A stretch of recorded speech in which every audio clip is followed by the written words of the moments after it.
my name is Beck and welcome to the Midyear book freakout tag. I wasn't tagged by anyone, but this tag seems to be making the rounds on BookTube at the moment, so I thought I'd jump in and do it as well.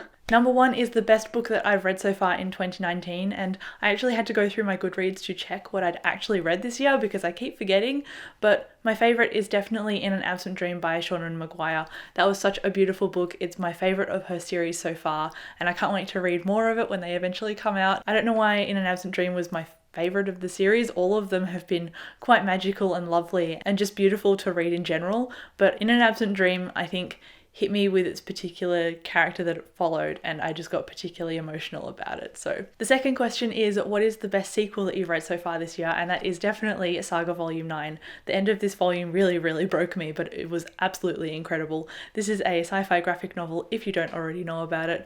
Everyone should know about this book. It's been all over BookTube, it's all over social media as like the go-to comic.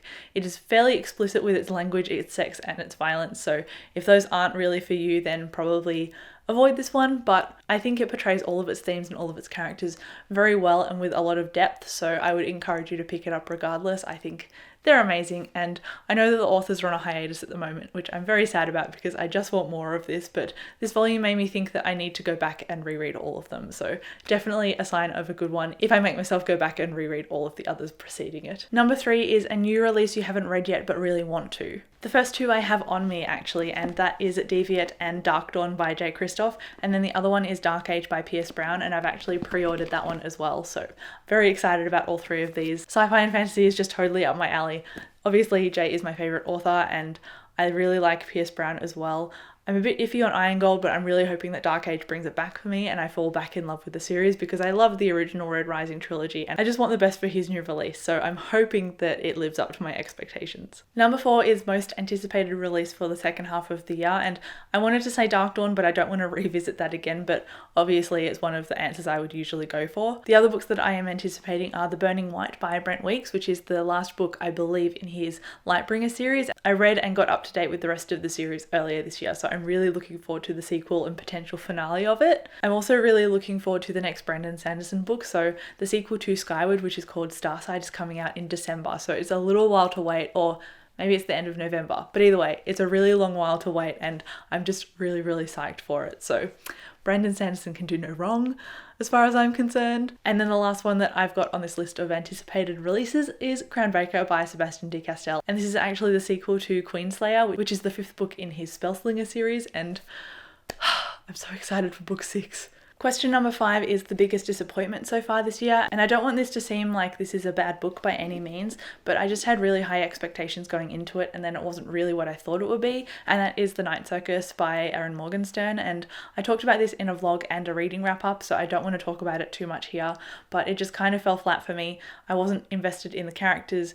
There was so many perspectives in this that certain characters started mixing together for me, and then the magic system was kind of taking a back seat to the characters and the romance, and that's not really a book that I would have picked up if I knew the details of it and what to expect from it. So unfortunately this was only a 3 out of 5 stars and I thought it would be a 5 out of 5, which is why it's the answer to this question. Number 6 is Biggest Surprise, and that is actually an audiobook that I listened to earlier this year called Shadow of the Fox by Julie Kagawa, and this wasn't really on my radar at all, but I just randomly came across it on Twitter and I downloaded it and listened to it, and it really reminded me of the anime that I used to watch as a teen, and because of those adventure tropes and the nostalgia it brought back to me when I was listening to it about the anime that I watched, I ended up really loving it, and I believe there's a sequel out at the moment that I haven't got my hands on yet, so Shadow of the Fox was definitely a really fun time. It was kind of an adventure, multi-character driven story, and I really liked it. Question number 7 is new favourite author, and if you've been watching my videos for the past couple of months,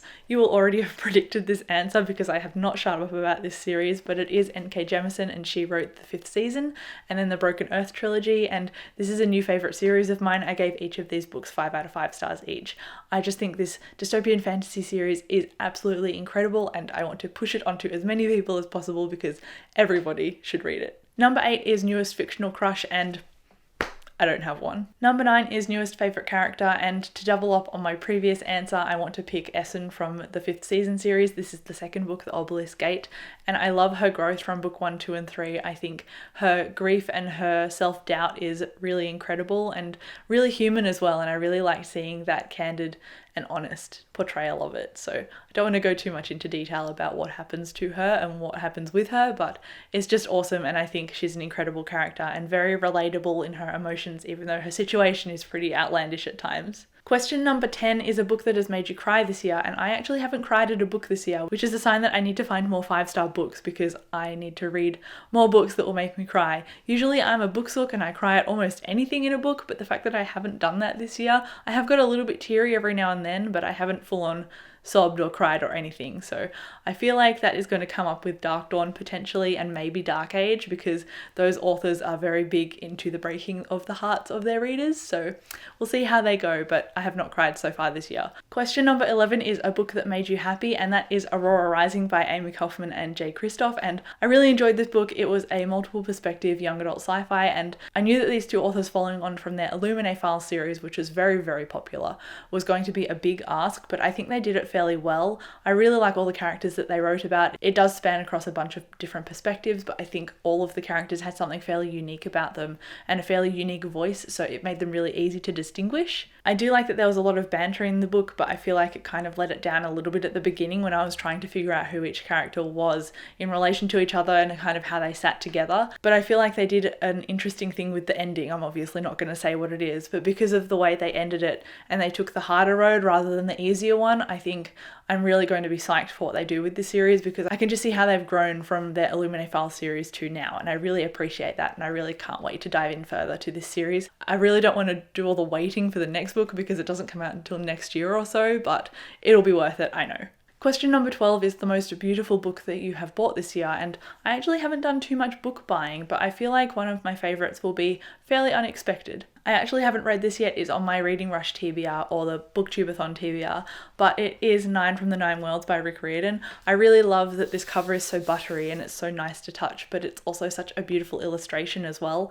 I really like Rick Riordan's covers and I want to collect all of them in hardcover, so no pressure on my bank account, but these are beautiful.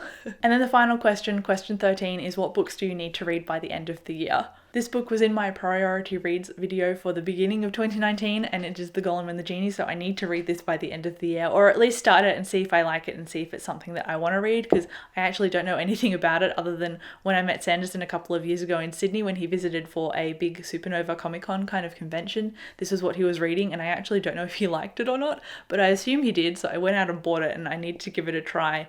I think it's romance though, which is not really up my alley, but I'll definitely keep you posted. And I also need to read Monuments by Will Kostakis, and this is a new fantasy from an Australian author who writes YA, so I don't know too much about it, which is the best way I want to dive into a new fantasy, not knowing much at all, and I'm hoping that the voice of this one really comes through because I can't wait to talk about it, and it comes out in September. Aside from those two, I also really want to read The Song of Achilles and Circe by Madeline Miller, because those are two retellings of Greek myths that I'm really super excited about, and I think they were in my priority video as well, but I want to listen to both of those as audiobooks, and I already have Circe downloaded and ready to go, so I feel like I'll get through those before the end of the year, so fingers crossed. And that brings us to the end of the video. Thank you so much for watching this video. Let me know if any of the books in this video were on your TBR or not. I'd love to chat with you, but I will catch you in my next video and I'll talk to you in the comments. Bye.